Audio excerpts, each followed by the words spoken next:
Welcome back to day 7 of the 2020 Australian Open. In this video I'm going to be reviewing the first four last 16 matches on the men's side of the draw, kicking things off with Milos Raonic against Marin Cilic. Obviously these two players didn't have the best 2019 through injury and lack of form, and none of them made any big runs in Grand Slams. They both came to this tournament and surprised a lot of people. I think Raonic and Cilic were expected to go quite well in the Australian Open. The hard courts always suit these type of players, big servers, big forehands, but there wasn't a lot of expectations on either player really, considering the spells they've had out with injury and lack of form in 2019. Cilic had started the week very well. He gained two 5-set wins over Benoit Paire and Roberto Bautista Agut in conditions that certainly didn't suit the big Croatian. As for Raonic, he really set the cat amongst the pigeons when he beat Stefanos Tsitsipas, who was one of the favourites to make the semi-finals of this tournament. He beat Tsitsipas in straight sets, which came a huge surprise to all, including myself. So going into this match, I have to say they're both in form. As I've said before, the conditions don't really suit either player, with the courts playing as slow as they are. It's not suiting the big servers. But playing against each other, it was a toss-up really. I did favour Raonic. I thought he'd be better in the rallies. When the rallies went long, I do favour Raonic. I think he's got more to his game, more variations than Cilic, and that proved to be the case. I thought when the points went long, Raonic's return game was very good in this match. He put Cilic under a lot of pressure on his serve. Cilic didn't serve as well as he has done in the last few matches, and I think that was his downfall. His first serve percentage wasn't enough, and Raonic got the ball back in play and really took ascendancy. I think Raonic went out there with a clear game plan, and he was very dominant over Cilic in the second shots of rallies. He looked to attack Cilic, and he really took the match to him, and he hit a lot of the lines. Raonic, he didn't make too many errors, made a few on his forehand, but as the match went on, he was hitting the ball cleaner, he was tying the ball very well. He never really allowed Cilic to bully him. So from Cilic's point of view, I think he's still a success this tournament. As I say, he's gained two big wins over Paire and Bautista Agut, two very good wins on these sort of courts for him. And I think he can move on into 2020 and have a successful hard court season, especially as we know he's got a good record at Queens and Wimbledon. So we'll be looking forward to the summer season on grass, hoping to break back into the top 16. I don't think it's been a bad week for Cilic. He served well up until last night. He didn't really turn up last night. I thought Raonic looked like the winner from midway through the first set. You could see which way the match was swinging. But all in all, I think it's a solid enough week for Cilic on the back of his 2019. As for Raonic, I think he's arguably the player of the tournament so far, away from Djokovic. I mean, that win over Tsitsipas the other day was just a superb performance, and I wondered whether he peaked too early. I wonder whether it was a little bit of a fluke performance, or whether Tsitsipas didn't play as well as I thought he did. But I think last night just showed that he's backed that win up. He produced a brilliant display last night. I thought he never crumbled under any pressure. He looked back to back to his best when he reached the Wimbledon final in 2016 against Andy Murray. His serve's obviously a huge weapon. He hasn't been brought at all this week, which we're going to give him a lot of confidence. He's trusting in his A game. His forehand looks superb. And unfortunately for him, he's up against Novak Djokovic next. But as you say, he hasn't been broke yet this week in 4 matches. So it shows how well he is serving. And Ryan just got big trust in himself. He'll fancy himself to upset Djokovic in that one.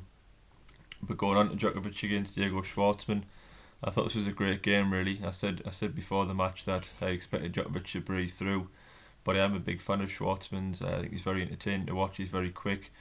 He plays some outrageous shots, which he did last night.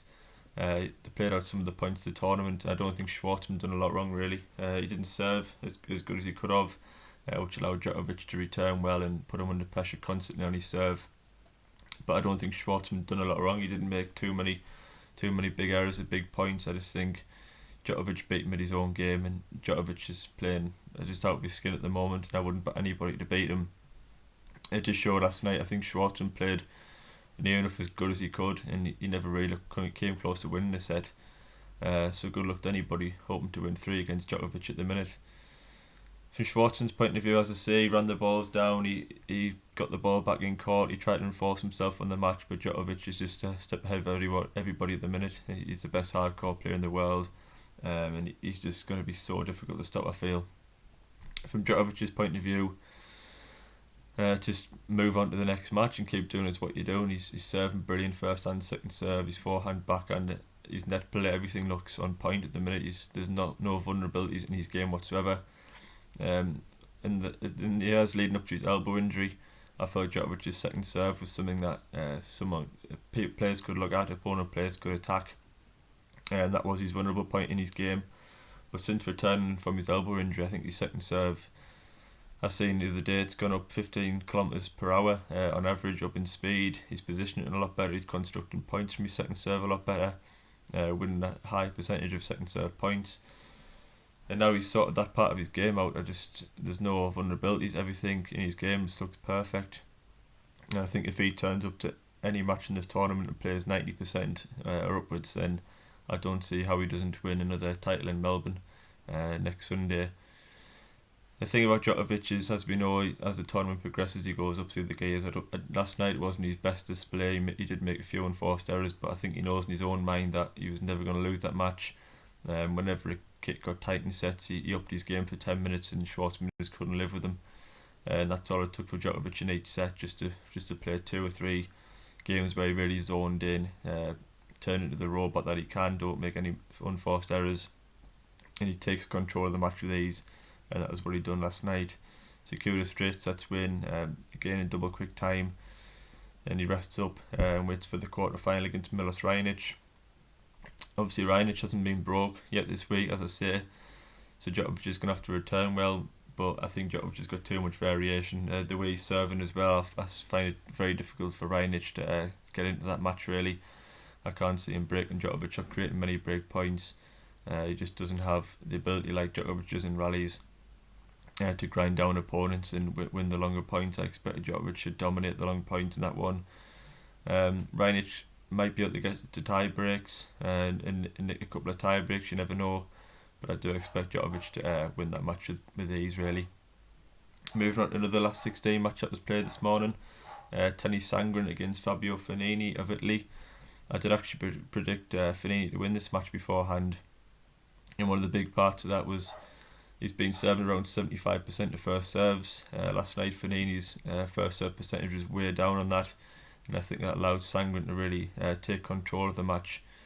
He just didn't serve it all well. Fognini, he's been using it well. He's got a lot of variations on his serve. He's got a powerful first serve, and he's been constructing points well from it throughout the tournament. But last night Fognini, he didn't play a bad match. He just lost. He lost the big points. He didn't play his best tennis at the big stages. He obviously lost the second and third set, 7-5 and 7-6. But fair play to Sandgren, I thought he served brilliantly. He served over 20 aces, hit a lot of winners on his forehand side.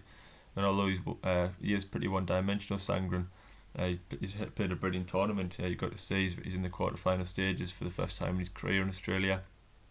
And when you consider he's not ranked anywhere near the top 50, it's been a brilliant tournament so far from him. I think anyone with real variation and real power from the back of the court who can rally with him will defeat Sandgren eventually. But it's a great win over Fognini. I think Fognini came to this match probably as the favourite. He was the informed player, and although it was a close match, it could have went either way. I think if Fognini had won the third set tie break, then possibly Fognini would have went to win the match. But fair play to Sandgren. He played his best tennis at the biggest stages. He served well. He found his serve when he needed it, and he was aggressive. He didn't let Fognini dictate from the back of the court like he can. Sandgren took initiative early in the rallies. He hit the lines well. I thought his net play was solid enough, and he moves on to face Roger Federer, who won the last round of 16 matches that were played last night, beating Fucsovics of Hungary. I said I expected Federer to come out with a statement in this one. I thought he'd come out a lot better than what he played against John Millman in the third round, and that was the case eventually. In the first set, Fucsovics took it 6-4, and I thought again, is Federer going to get upset this time? Obviously, he got out of jail against Millman when he come back from 8-4 in the match aside and tie break to win it 10-8. And I thought, is he going to go out this time? But in first set, Federer struggled. I thought his footwork looked very slow. Again, his forehand was poor, didn't serve particularly well, but he did turn it around in some style, winning the second, third and fourth set 6-1, 6-2 and 6-2. He dispatched Fucsovic easy in the end. For Fucsovic, I just don't think he served well enough really in them last three sets. He didn't make many first serves. Allowed Federer to get into the points and really dictate the rallies very early in the points. That's what Federer likes to do. He likes to, return deep and then really come into the court, attack the net, and keep the points short. That's what he done. In fairness to Federer, he timed the ball better as the match went on. He served well, and I thought he was more aggressive. I think he's better when he's more aggressive these days. Against Millman, I thought he was a little bit passive. He played from the back of the court too much. He hasn't got the speed and stamina like he used to, in the footwork, I don't feel. But still, for Federer, it's a good win. He's in the quarter final now. He'd fancy himself to beat Raonic Sandgren. As I've said, the draw's opened up for him.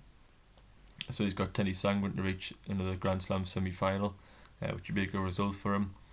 The negatives of Federer, he is starting slow, and you've got to feel like if you start slow against Novak Djokovic or Daniel Medvedev, Rafael Nadal, it's going to be very difficult to see him win the 5-set match if he gives the other player a lead. If you compare Djokovic's performances to Federer so far in this tournament, you compare the rages, the forms, then I can only see one winner of that match if they were to reach each other in the semi-finals. For Federer looking forward, I think it's just got to be a case of starting matches better, really serving well from the off, really taking control of the match, because in the last two matches he's allowed his opponent to nick the first set, and it's always an uphill task for men. Yes, he's got out of jail twice, but he's playing matches longer than he should be really. He's played over 6 hours of tennis against two opponents that he should probably have beaten in 3 or 4 hours between them. And yeah, for Federer, like you say, 38-year-old, recovery time is important for him. He's obviously he's going to have stamina issues. A 38-year-old, it will take him out of you. In the beat Djokovic, it's like you're going to be over 5 sets if he was to beat him or Nadal in the final. But as I say, he's in the quarter final. He's up against an opponent that he should beat. So why not? He's going to reach the semi-final probably. You'd expect that now, and he's beat Djokovic in the past. On form, you have to say Djokovic would be the big favourite entering that match, but you never know, Roger. He's always capable of an upset. So that's it for reviewing the first round of last 16 matches on the men's side of the draw. We'll be reviewing the first round of women's last 16 matches that will play this morning, and I'll also be producing 2 videos later on previewing the last round of last 16 matches. Got there in the end. So look out for them later on today. Thanks for watching. Please like and subscribe.